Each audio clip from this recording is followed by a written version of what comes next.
Koukám na tvoje a myslím na tebe.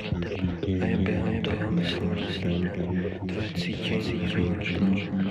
Zatímco kluče stále relevantní a tvoje krásné tvář dělá pán na mé péry.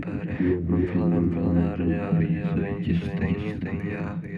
To, že jsi mě spustil neznamená nic, jen to, že tě miluji nejvíc ze všech.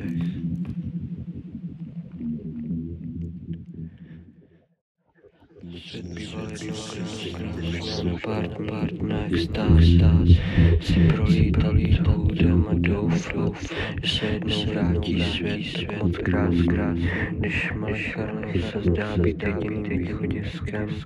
Odpustila si jednou a teď se to vrací, nenávist, straší, čeho může být schopný, proč nemlčí, komu na tom prý záleží.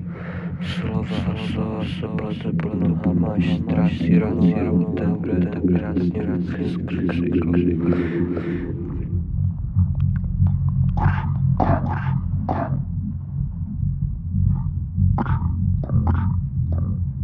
Proč se nezůstávají, převlíkají k mému spánku, se hlavy tlačí.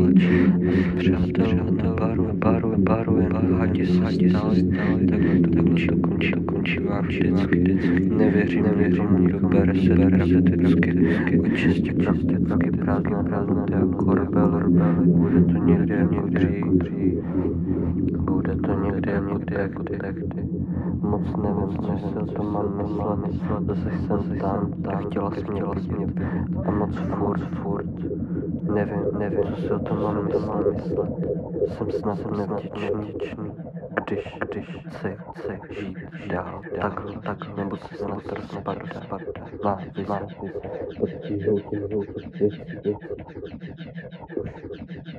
to běží, ale pořád nevím, kde měl bych začít. S vidinou zítřka se posedle plazím, v marnotratném dnešku s horkou pachutí píčílíčů. Nikdy nebudem šťastný, přesně tak, jak tenkrát říkal já jsem. V telefonu, když byl emovaný další akce, tenkrát jsem byl naději, cítil, že jsem patří.